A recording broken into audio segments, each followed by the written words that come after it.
आप देख रहे हैं न्यूज मार्ग, सच में है दम। संभल जिले में हाथरस रेप कांड के दोषियों को सजा दिलाए जाने की मांग को लेकर सड़कों पर उतरे कांग्रेस कार्यकर्ता ज्ञापन सौंपने के बाद हाथरस जाने का कार्यक्रम बनाने लगे तो पुलिस को भनक लगते ही कांग्रेस को गिरफ्तार कर लिया। उत्तर प्रदेश कांग्रेस कमेटी के महासचिव बरेली मंडल से विधायक यूसुफ अली, प्रदेश सचिव सचिन चौधरी सहित जिला कांग्रेस कमेटी के अध्यक्ष विजय शर्मा, शहर अध्यक्ष तोकीर अहमद तुर्की और दर्जनों कार्यकर्ता हाथरस रेप कांड के दोषियों को सजा दिलाए जाने की मांग को लेकर सड़कों पर उतर आए।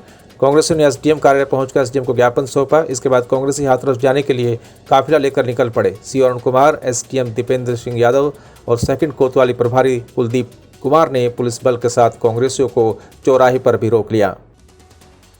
वह संभल जिले से हाथरस जा रहे सपाइयों को पुलिस ने गिरफ्तार किया। पूर्व जिला अध्यक्ष फिरोज खान के नेतृत्व में हाथरस जा रहे सपाइयों को पुलिस ने गिरफ्तार कर लिया। सपा कार्यकर्ता गुरुवार को हाथरस जाने के लिए निकले थे। इसी को लेकर पुलिस पहले से अलर्ट थी। जैसे ही सपाई प्राचीन कूप पर पहुंचे तो थाना प्रभारी निरीक्षक विद्युत गोयल वहां पुलिस फोर्स के साथ मौजूद थे।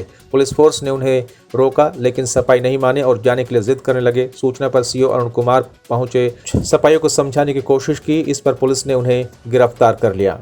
उनको हयातनगर कोतवाली ले जाया गया, जहां सपाइयों ने प्रदेश सरकार के खिलाफ नारेबाजी की, बेटी को इंसाफ दो और आरोपियों को फांसी देने की मांग की। समाजवादी जाएगा और न्याय दिलाएंगे, पुलिस क्या रोकेगी?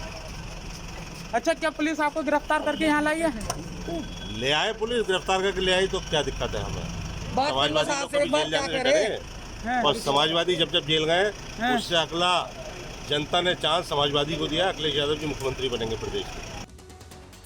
वहीं संभल जिले में समाजवादी पार्टी के पदाधिकारियों और कार्यकर्ताओं ने नगर में कैंडल मार्च निकालकर हाथरस की बेटी को श्रद्धांजलि दी। इस दौरान वक्ताओं ने कहा कि इस जघन्य घटना के आरोपी को फांसी की सजा मिलनी चाहिए, जिससे कि आगे भी कोई ऐसी घटना को अंजाम देने से पहले 100 बार सोचे। साथ ही उन्होंने सरकार से कानून व्यवस्था पर सवाल खड़े करते हुए बीजेपी सरकार में कहा कि बहन बेटियां घर में सुरक्षित नहीं है, चारों तरफ अराजकता का माहौल है। साथियों ने राज्यपाल से प्रदेश सरकार को बर्खास्त करने की मांग की। बहुत ही दुखद हिंदुस्तान में जो नारा बीजेपी सरकार ने लगाया था, बेटी बचाओ बेटी पढ़ाओ, अब ये डर लगता है कि बेटी किससे बचानी है और बेटी बचेगी नहीं तो पढ़ेगी कहाँ से। और आपने सवाल करा है कि क्या उम्मीद है या नहीं। उम्मीद तो हम जो पिछले कई सालों से करा रहे हैं, सरकार से करनी चाहिए, लेकिन इस सरकार के अंदर न कोई सुनने को तैयार है न कोई समझने को तैयार है। संभल जिले के चंदौसी में सभी दलित संगठनों ने देश में चुने गए 131 सुरक्षित सीटों पर सांसदों की अर्थी निकाली। सैकड़ों की संख्या में दलित समाज के संगठनों ने उन सांसदों पर गुस्सा जाहिर किया जो हाथरस की रेप पीड़िता के परिजनों और मृतका को न्याय दिलाने की आवाज नहीं उठा रहे हैं। देश के 131 सुरक्षित सीटों पर बैठे सभी दलित सांसद मौजूद सरकार की वजह से चुप है। दलितों का कहना है कि ये देश में 131 सांसद हैं जो दलित हैं, इसलिए आज सांसद बने हुए हैं जो दलित है, लेकिन हाथरस में हुए दलित की बेटी के साथ हुए अन्याय और सरकार पर कुछ नहीं बोल पा रहे। 131 सांसदों की शव यात्रा को संभल के Chandausi Khurja gate doctor Bhimrao Ambedkar park से निकालकर पूरे शहर में घुमाते हुए चंदौसी के स्टेशन रोड आज़ाद भगत सिंह प्रतिमा पर ले जाकर खत्म हुई और आज़ाद भगत सिंह की प्रतिमा के सामने दलित संगठनों ने देश में सांसदों से 131 दलित सांसदों की अर्थी को आग के हवाले कर दिया। बच्ची की मौत हो गई, मौत के प्रति भी जब मौत हो गई बच्ची की, दिल्ली से लाया गया, उसके परिवारजनों को मनीषा का शव नहीं सौंपा, पुलिस को सौंपा और पुलिस ने रात के अंधेरे में 2:45 बजे जाकर के उसके गांव में मनीषा की जिस तरह तेज सड़के आरती को जलाया उसको सबको। ये काले अंग्रेजों का, जो गोरे अंग्रेज थे उनको याद दिलाता है। सरदार भगत सिंह को जैसे एक दिन पहले पूर्व फांसी दी गई रात के अंधेरे में, सरदार भगत सिंह, शहीद राजगुरु, इन सबको जो जलाने का काम किया था अंग्रेजों ने, आज उसी तरह से इन काले अंग्रेजों ने मनीषा के शव को गांव में ले जा करके माँ बाप को, परिवारजनों को कुंडी के अंदर ताला में बंद करके जो सब जलाने का काम किया है, निश्चित तौर पे ये अंग्रेजों की हुकूमत को याद दिलाता है। संत कबीर नगर के सेमरियावा क्षेत्र के स्वास्थ्य विभाग की टीम ने छापेमारी की, जिसके बाद हड़कंप मच गया। सेमरियावा चौराहे पर स्थित अल्ट्रासाउंड सेंटर पर अपर सीएमओ के द्वारा छापा मारा गया और सील कर दिया गया। बापू आयुर्वेदिक मेडिकल कॉलेज गोपालगंज मऊ में प्रवक्ता पद पर कार्यरत ब्रजेंद्र कुमार राय ने डीएम और सीएमओ को 29 सितंबर को एक शिकायती पत्र देकर आरोप लगाया था कि सीएससी सेमरियावा के सामने एसटी डायग्नोस्टिक सेंटर में उनकी डिग्री और अन्य अभिलेखों का फर्जी तरीके से प्रयोग किया जा रहा है। जब से उन्हें जानकारी मिली वो मानसिक तौर पर परेशान है। शिकायती पत्र को संज्ञान में लेते हुए बृहस्पतिवार को अपर सीएमओ डॉक्टर मोहन झा, नायब तहसीलदार खलीलाबाद सहित तमाम अधिकारियों के साथ पहुंचे और छापेमारी की। एक अल्ट्रासाउंड हमारे यहाँ पे एचडी है, एचडी अल्ट्रासाउंड। ये जो है इनके लाइसेंस तो थे, लेकिन जो डॉक्टर साहब उसमें लगे हुए थे उन्होंने कहा कि मेरी डिग्री को पूछ रचित ढंग से तैयार करके की गई है, जबकि उनकी एफिडेविट में उनके फोटो भी थे लगे हुए, सब कुछ थे। तो हमने इसको तत्काल प्रभाव से सील कर दिया है। इससे पहले हमें संचालक ने ये भी लिख के दिया था 1 सप्ताह पहले, लेकिन मैंने अपने दुकान को बंद कर लिया है क्योंकि डॉक्टर साहब जो है हमारे यहाँ आना छोड़ दिए। तो हम दोनों चीज़ को एक साथ ले करके चल रहे हैं। देखिए, इसके संचालक के भी शिकायत थे, एक डॉक्टर साहब छोड़ दिए हैं, और हमारे जो डॉक्टर साहब ने कंप्लेन किया कि मेरी डिग्री का गलत इस्तेमाल हो रहा है। उत्तर प्रदेश में बढ़ रहे अपराध की भेंट चढ़ी हाथरस की बेटी को सामूहिक रूप से जीभ काट देना और रीढ़ की हड्डी तोड़ देना से घिनौने कृत्य को लेकर दलित समाज के साथ साथ तमाम युवा वर्ग के लोग आक्रोश में हैं। इसी को लेकर युवाओं ने टंकी चौक पर कैंडल मार्च निकालकर धरना करते हुए शोक जताया। भारतीय किसान यूनियन के कार्यकर्ता सिमाद खान उर्फ शंकी के नेतृत्व में दर्जनों कार्यकर्ताओं ने कैंडल मार्च निकाला। मुख्य रूप से राजू दानिश खान साहबाज, निवेदन अली, शहनवाज हुसैन, अमर खान, बिट्टू, राजीव रमन सहित तमाम कार्यकर्ता मौजूद रहे। हाथरस में जो मनीषा के साथ अन्याय हुआ है उसके हमने मिलकर युवाओं ने कैंडल मार्च निकाला है। हम चाहते हैं आरोपियों को जल्द से जल्द सजाओ, प्रशासन इस चीज़ का जल्दी खुलासा करे। हम चाहते हैं कि इसका हमारी बहन बेटियां सुरक्षित रहें। इस सरकार में कोई भी सुरक्षित नहीं है। उनका साथ, बहन बेटियों का साथ बिल्कुल कोई नहीं समझ पा रहा है। इस सरकार में खुली अत्याचारी हो रही है, लूट, रेप, सब बलात्कार इसी सरकार में हो रहे हैं। हम चाहते हैं प्रशासन जल्द से जल्द इस चीज़ का खुलासा करे, उनके परिवार को जल्द से जल्द मुआवजा देने का हम प्रयास करेंगे। Muzaffarnagar chemist and druggist association की एक आवश्यक बैठक का आयोजन किया गया, जिसमें जिला संयोजक श्री प्रमोद मित्तल, चेयरमैन श्री मोहन तायल, अध्यक्ष सुभाष चौहान, महामंत्री संजय गुप्ता, कोषाध्यक्ष सतीश तायल सहित तमाम अधिकारी मौजूद रहे।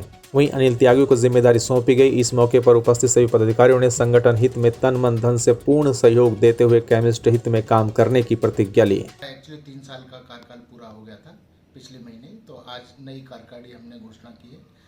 नई कार्यकारिणी घोषणा होने पर सभी पदाधिकारियों को एक मीटिंग बुलाई थी, उसमें सभी पदाधिकारियों को जिम्मेदारी सौंप दी गई है। कितने पदाधिकारी नियुक्त किए गए? हमारे अभी कार्यकारिणी में 30 पदाधिकारी हैं। उसमें महामंत्री संजय गुप्ता जी, सचिन त्यागी जी हैं और ये संगठन मंत्री हैं। इनकी मिसेज के नाम काम है, तो मिसेज का ही नाम आया है उसमें। उत्तर प्रदेश के बलिया में ग्रामीण इलाकों में ग्राम पंचायत चुनाव को लेकर धीरे धीरे सरगर्मी बढ़ने लगी है। गांव में कितना काम हुआ, इसके लिए शासन प्रशासन की जांच कर रहा है। सोशल मीडिया के अन्य मीडिया को कमजोर कर दिया है। यही वजह है कि कई अराजक तत्व भी ऐसे में अपनी युक्ति लगा देते हैं।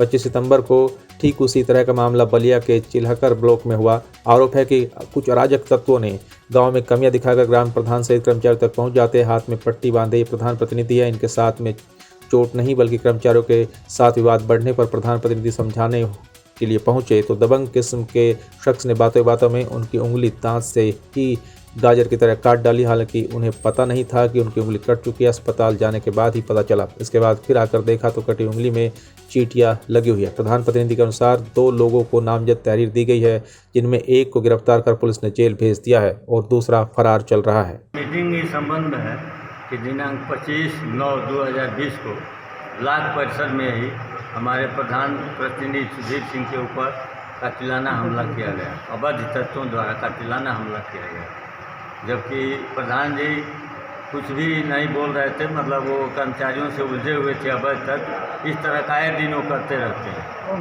कौन लोग हैं? वो हैं सुजीत कुमार सिंह, है ना, सन ऑफ बबन सिंह बीरा भाटी, वो अरुण कुमार सिंह सन ऑफ स्वर्गीय देवेंद्र सिंह सलेमपुर, ये 2 लोग हैं। दोनों अवैध प्राय ये अपने ग्राम प्रधान के ऊपर ये हमेशा दरखास्त दिया करते हैं। ब्लॉक में आके कर्मचारियों को तंग करते हैं। मामला ये होता है कि हमारे गांव के सुजीत कुमार सिंह हैं, वो प्रायः दरखास्त देते रहते हैं। 25 तारीख को एक नरेगा का जांच था, तो उसी में आए थे यहाँ पर, मतलब कुछ अधिकारियों पर दबाव बनाने के लिए। तभी प्रधान जी यहाँ पर बैठे हुए थे पहले से। कहाँ पे? ब्लॉक में वो लोग बैठे थे। प्रधान जी भी अपने घर से आए, तो प्रधान जी से मतलब अधिकारियों से वो दबाव बना रहे थे, ब्लैकमेलिंग करते हैं, बार बार मुझे पैसे मांगते रहते हैं। संभल जिले में सपा के राष्ट्रीय अध्यक्ष अखिलेश यादव के निर्देश पर सपाइयों ने हाथरस कांड के विरोध में अम्बेडकर पार्क सराय 3 तक कैंडल मार्च निकाला। सपा के पूर्व जिलाध्यक्ष ने हैवानियत जैसी घटना घटित होने के लिए प्रदेश सरकार को जिम्मेदार ठहराते हुए पीड़ित परिवार को न्याय दिलाने की मांग की। सपा के पूर्व जिलाध्यक्ष फिरोज खान के नेतृत्व में सपाइयों ने सराय 3 में पतालेश्वर महादेव मंदिर से अम्बेडकर पार्क तक कैंडल मार्च निकालते हुए प्रदेश सरकार और पुलिस प्रशासन को जिम्मेदार ठहराया। साथ ही बिटिया को श्रद्धांजलि अर्पित की। उन्होंने कहा कि पुलिस को अंतिम संस्कार की इतनी जल्दी क्या थी कि रात में ही अंतिम संस्कार कर दिया गया, जबकि हिंदुओं में रात के वक्त अंतिम संस्कार नहीं होता। नया मामला नहीं है।